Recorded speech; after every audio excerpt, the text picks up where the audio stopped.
Good afternoon. Welcome to OptionsTender. It's Saturday, May 23rd, 2026. In this video, we're going to start off with the quarterly time frame. We're going to go through SPX. We'll go down to the daily, and I'm going to emphasize the monthly and the weekly candle we have here. May is coming to an end, and we really want to see how this candle resolves itself, and the weekly time frame, the topping type candles that are coming out there as well. I do believe if we go just a tad bit further, we have a little bit of room for some upside, but I think that's going to be extremely limited, and we'll be looking for our first moves into a recession coming up here, into midterms. And so midterms, I said we're in reversal zone here, but I really want to focus on midterms. I've constantly been talking about having a dip into midterms, a nice big move to the downside. We were mostly talking about it here, and we ended up getting a big move to the upside, but I'll explain to you what's happening here and why I think we're peaking, and I'll show you some of the indicators. Okay, so I have the full video on timing for the SPX, and if you want to get those videos, it's $10 a month for that membership, and if you go to Patreon, you can get it for $90 for the full year if you'd like. So let's jump into it, you guys. We have the quarterly time frame. No need to really go through all of this. This is constantly the same stuff that we do have. The options expected move of 120 points this week, so still the market's moving, even though the VIX is diving. So lots of money to still be made. I've been kind of sitting on my hands with a few things. Coin did not work out, anyway, so we have SPX in the quarterly time frame. We have this. This is just a keep it simple KISS chart that I posted in the Discord and on the daily time frame. So you just see a wedge type formation here. But the only thing I really wanted to point out, well, actually, we'll look at the Bollinger Band as well, is that the divergences here are building on the quarterly time frame. All right. In this near term, we have a divergence as well right here, right now. So divergence from this peak to this peak, and could even look at the Elliott oscillator. Just a huge peak here. No signs of a wave 3 into wave 5. So, it doesn't mean the market is going to crash forever, but we're looking for a recession type play. As a matter of fact, it's possible that we're looking for an extension for a 1-2 setup, but that would bring us down a pretty large move, 60-50% move or so. And Bollinger Band, with that negative divergence, we're into the top of the band. That's a setup, a very long-term setup right there. All right, so the monthly time frame. Going to the monthly, and something else I want to point out with this quarterly that we're going to put on the monthly board here, with this channel from these two lows here and then to the 1929 top. And so what I'm going to be looking for in this quarterly candle that ends into July is, do we have a fake out? Do we have a wick back into this channel? All right. And so we're not going to see that for a few months. So, we'll check back on that later. But I just wanted to point that out. And same thing with the monthly time frame. So we're looking at, this breakout here. Is it going to hold? So our first move lower, first of all, we're going to be looking at this candle. Do we get a reversal type candle? Is it a doji? Do we get a cloud cover, et cetera, et cetera? Do we stop here at the channel top and get a bounce? Or do we come underneath first and back test it? Those are kind of the things that we'll be looking for here. But we're at this little trend line. That's the top of that wedge we're looking at. we're at that point right here, right now. And I think that's a pretty good spot to look for a reversal at on this monthly time frame. So we have about 7 days. I think next week, and then if I'm not mistaken, next week might be the last. Yeah, so next week's going to be the last trading week. So let's see if we do get some sort of reversal candle from that monthly time frame. And it doesn't have to happen that way. There's plenty of times when you have on these monthly time frames a regular candle, and then the next month you have that big reversal after it. So just some observations. And again, here's the negative divergence here in the near term for the monthly time frame, again on the MACD. And then this trend line, we're going to be looking out for that because this is our expanding ending diagonal here. So at some point, we're going to test this trend line that we have right along with that 50-month moving average there. And we'll keep an eye on that with the RSI trend line as well. You have the Bollinger Band. We're hitting just now. Just last week, we hit that Bollinger Band on the monthly time frame with negative divergence. That's a sell setup on a higher time frame. At DMARC, we had a 13 count, and we're going a little bit higher, but we have the setup for the 13 count exhaustion. And just like the 9 count right here, the 9 count wasn't the exact peak. You had a candle that went just a little bit higher, and then you had your reversal. It happens. It happens like that often. You have the 13 count right here. You had a candle go higher, and then you got your correction. Okay. So another reminder is that if we do have this stagflation type situation, that's like the 70s. Look at this diamond. Look where we're at. We had this, this correction right here, just like this correction here that was recent. And then you've seen the market make new highs. Well, we made new highs. So do we reverse off that, make a new low, just like my arrows are pointing, and then make another new high after that? That could be the situation. It doesn't have to make a lower high. We could go test that upper channel again after making a lower low.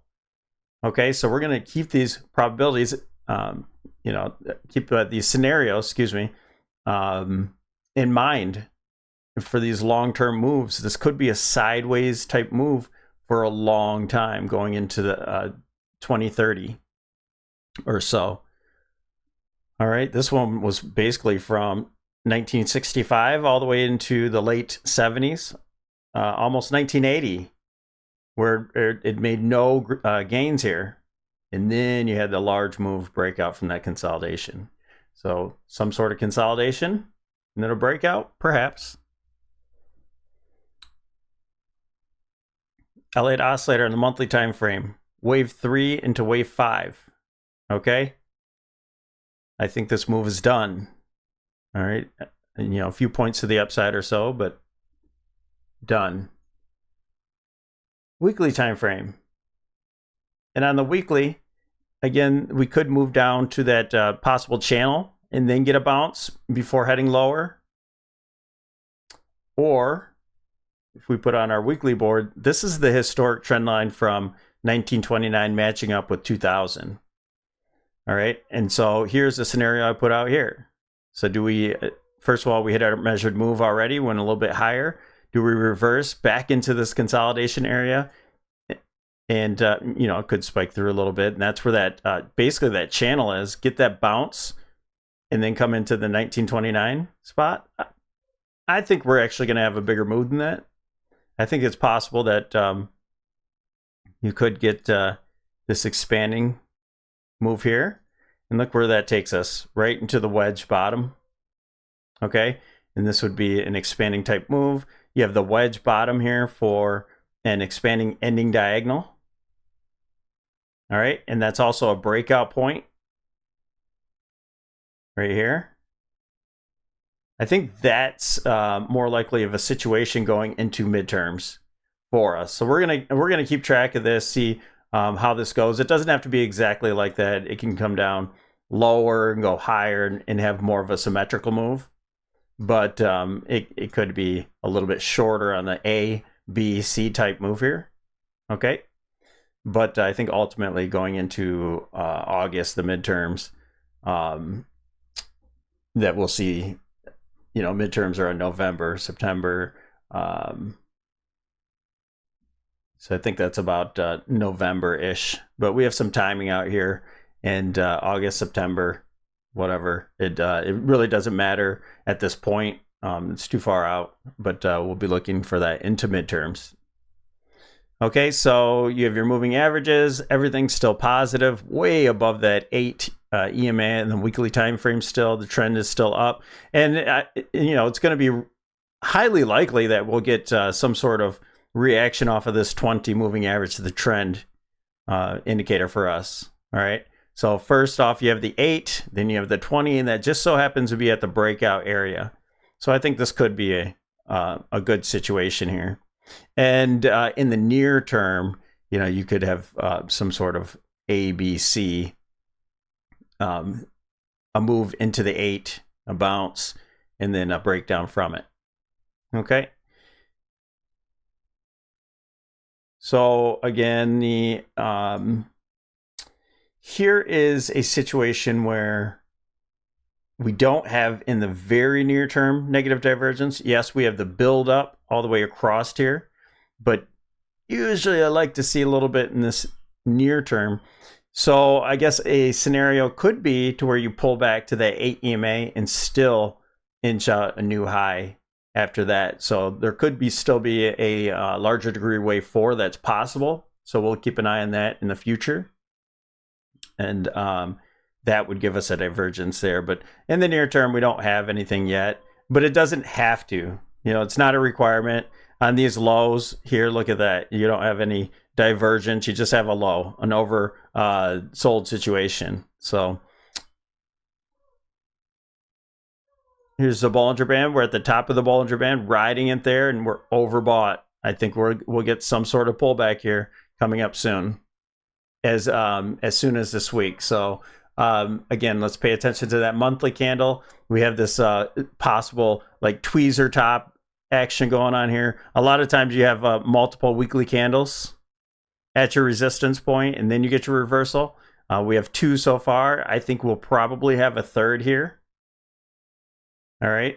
I think we'll go up just a little bit higher, and then I think we'll get our reversal. So let's look for a reversal candle on the weekly, and again we only have 1 week left of May. So let's see if we get a reversal on the monthly time frame as well. You have your L8 oscillator that's just peaking there. There's no no sign in this near term of any divergence there, but you do have a wave 3 into a wave 5 here. D-mark, we have a 7 count. Okay, so can we hold up here? And by hold up, I don't mean necessarily making 2 weeks of a new high here. You can have the 9 count can be a little bit lower, just can't close underneath the 4th candle before it. So still 7 count. Let's see if we get a 9 count exhaustion. And last but not least, back to where we do this each and every day. That's that wedge that we're looking at. We're so far getting a reaction right off of that wedge. So I'm going to leave this here now. So it clearly does matter. You could move that point to here and make it a little bit steeper, but this is working out so far. We do have a lower high. Can that be it? Yeah, absolutely. I do have some targets a little bit higher. Is this an actual 1, 2, and all of this is wave 3, and we're just getting a wave 4 price action, and then it goes higher? Yes, but we're running out of time for a lot of these things to happen. I think it is more appropriate that we, at this point, that we get a new high directly off of this move here. And then we'll see what happens after that. But our moving averages, again, are pushing us up here. And this is going to be some of our earlier signals to see when the trend is changing. It has not changed yet. Everything's still positive. And then for members, we'll keep an eye on the 2 hour, and we'll have our first alerts of what's changing and whatnot. Nothing has changed yet, but that's what we do is we follow certain indicators and moving averages to keep us on the right side here. And so this has been taking quite some time, but that's what it does. And we've been holding out there in the room, just waiting for an opportunity to reshort the market here at tops. All right. So, what's the target higher? I think we went through that on SPY. I think in the big picture of things and here's the expanding ending diagonal that we've been looking at for a very, very long time. All right. And here's some of the reversal points that we're looking for around 740. So price can still go a little bit higher and still reject off of here.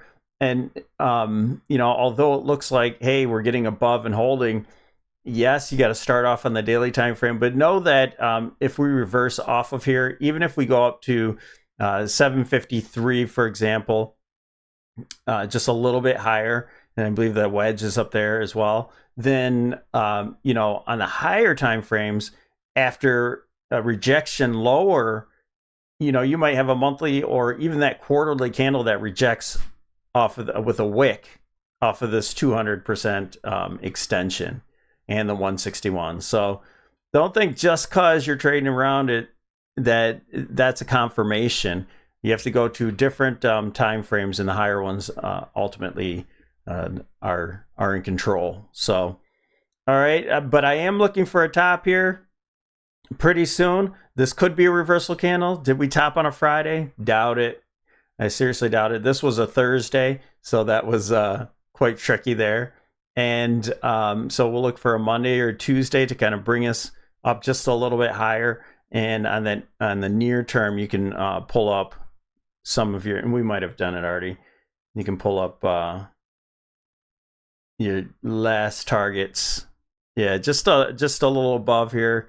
We're looking at our last kind of Fibonacci. You could have another one higher, but 754 looks right about where we're targeting next time, according to the Fibonacci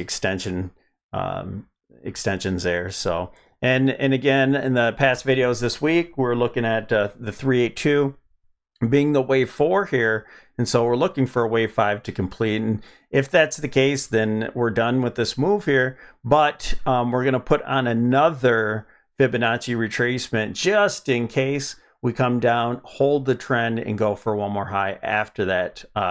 We have the VIX cycle low coming up on 6/1, so the first, and that window starts next week, okay, for a top.